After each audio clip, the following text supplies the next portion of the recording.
আল্লাহ রকম কিনা ভাসুক্ত নামাজ পড়েন, আল্লাহ নবীজি সুন্নতে কোন তারি রেহেন, এখন আটকান কোন কালিমা ফিরা মুসলমানন, ইনশাআল্লাহ তাআলা জান্নাত পাইবেন, না কিন্তু জাহান্নামে আগুনে পড়বেন। দেখেন কি একটা ষড়যন্ত্র চলতেছে। ডাইনে আসি নাই কয় কুত্তা মুদি জামাই মুদিরে, কুত্তা মুদি ত্রিপুরার কুত্তা মুদিরে দেয়, হে এমপিরে দেয়। হে এমপিরে দেওয়ার ফলে কয়দিন পরে পরে খালি বাংলাদেশের মধ্যে কয়দিন 2 দিন পরে পরে খালি ফারাক্কা খুলে দেয় আর বাংলাদেশের ডুবেন দেওয়া হয়। এটা একটা বিশ্বের মধ্যে তারা কাফেররা আলেমদের উপরে, আমাদের জাতির উপরে ক্ষোভ, তাদের একটা ক্ষোভ, তাদের কারা কেমনে মারবো কি করব। এই জাতিদেরকে হেফাজত করার জন্য আল্লাহ তাআলা তো আছেই, ওয়ামাকরু ওয়ামাকারুল্লাহ আল্লাহু খায়রুল মাকিরিন। তারা যতই চালাকি করে আল্লাহ সে চালাকি ধুরে মুছে ছেড়ে দিবে আল্লাহ ইনশাআল্লাহ তাআলা।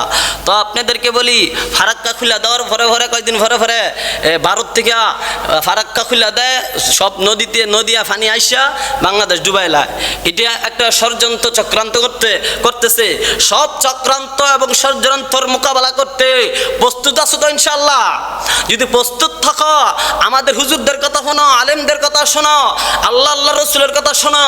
আল্লাহ রসুল বলছেন এখন দাঁড়িয়ে রো, এখন নামাজ পড়ো, এখন আটকাও, এখন ফর্দা করো, এখন মুসলমান হও, কালিমা ফিরা, হজ করো, জাকাত দাও, ইনশাআল্লাহ দাঁড়িয়ে আটকা নামাজ পড়ো। ইনশাআল্লাহ কোটি কোটি মানুষের প্রয়োজন নাই, 313 জনই যথেষ্ট, সব বিশ্ব বিজয়ী যাবে ইনশাআল্লাহ তাআলা। আবার দাঁড়ি নামাজ কালেমা ইনশাআল্লাহ বিশ্ব বিজয়ী যাইব, আবার হুজুররা বিশ্ব শাসন করবে ইনশাআল্লাহ।